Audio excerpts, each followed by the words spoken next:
What's happening, fellas? Check out this classic Yamaha DT250 Enduro. When I was a kid, I had the 175. These are awesome bikes that you can ride on the trail. You can take them on the road, you can take them on the track, and this is one of the rare survivors that still has the turn signals in front and rear headlights on them, because usually most of those got, you know, taken off over the years or smashed or something like that. This one's all there. Quite a bit of work has been done to this one. I've got good news and I've got bad news on the bike. I'll give you the bad news first. It's not running right now. We think it needs crank bearings and potentially rebuild the motor with new top end and new gaskets. So it's a two-stroke, so that can be done fairly easily. We've got about a 6-month backlog right now, so we're gonna sell it as is. But I'll give you the good news. Ronnie's looking at the new seat cover that was just installed, brand new seat cover.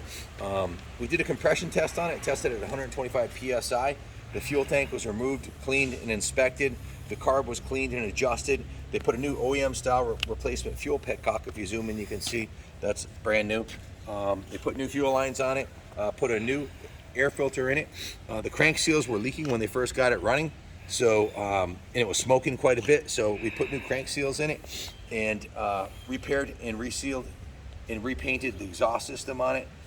Went through, put a new spark plug in it. Went through, gave it a major tune-up and test rode it, and it was still not quite right. So they checked the crank bearings. But they already knew the crank bearings were going to need to be replaced, but they want to see if they can at least get it running first, make sure the transmission and the clutch and everything were intact on it. So they did, then confirmed the transmission and clutch were good, but it was idling hot, kind of high, and obviously making a little bit of even with the new crank seal, it was still sucking some air. So the crank bearings definitely needs a new set of crank bearings on the bottom end, and probably do a new piston and ring in there, even though it had 125 psi. The parts to do the job are probably somewhere around $400, I would guess, for new crank bearings, all new gaskets and seals, piston and rings. So not a lot of money to make it right, but we're selling it as is. So we also put new fresh fork oil in it, put a new front, if you take a zoom in on the front brake lever, and the clutch lever is new. Obviously the new seat cover, adjusted and lubed the drive chain. It's got new replacement turn signals on it. I think those are the ones in the front. The ones on the rear are the originals. Worked on some wiring issues. The graphics kit on it, if you zoom in on that, you can see that's a brand new graphics kit that was done in-house by Steiger Designs, my girlfriend Christy Steiger. All the cycle parts were polished. They did what we call a rotisserie detail. Leo, one of the detail guys, is no longer with us because, well, for a bunch of different reasons, but he would get a little too in-depth on bikes, and he actually punched a 24-hour time cards on this. He put 3 days into what we'd call a major rotisserie detail. It probably went a little farther than he should have. That's why the bike looks as good as it does. So I'll get into what he did in a minute. Let me pull I've got pages of notes on this bike here from the guys. So let's see. He steam cleaned it, degreased it, repainted the entire engine, repainted the frame and the exhaust. He took the gas tank off, sanded and painted that. The front fender, the rear panel, the side panels are all repainted, so completely repainted the whole motorcycle.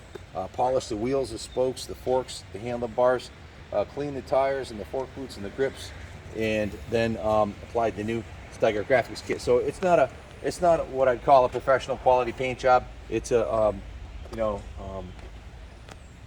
suitable for a trail bike, but if you wanted a show bike, you'd want to put a show paint job. But that was done in house to the best of his ability.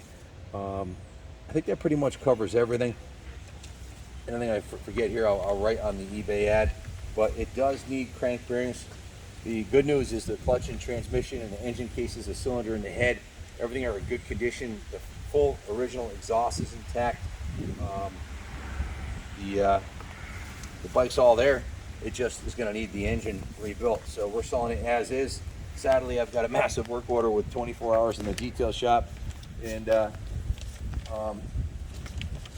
full day in the service department. But sometimes you win some, you lose some. This one, our loss, your gain. We're selling it as is, so with a low reserve. If you take a look at the cycle parts, the engine cases, the pegs are perfectly straight. The shifter, the kickstand's intact. The original chain guide is intact. The swing arm bearings are nice and tight, indicating it probably, and the wheel bearings are nice and tight in the back. as they are in the front. So it, to me, indicates this is a bike that wasn't ridden off-road, it was ridden mostly on the street. The other way to confirm that is can you zoom in on the bottom of the frame rails for me? There's no damage at all on the frame rails. Usually when a bike's been ridden off-road, these are hollow steel tube chromoly frames, and they're very easily dented with a rock. The chain's in good condition. Bike's all there, being sold as is. A good do-it-yourself project. If you're handy, take the engine apart, put new crank bearings and seals, and redo it. Probably 6 to 8 hours labor, shop labor.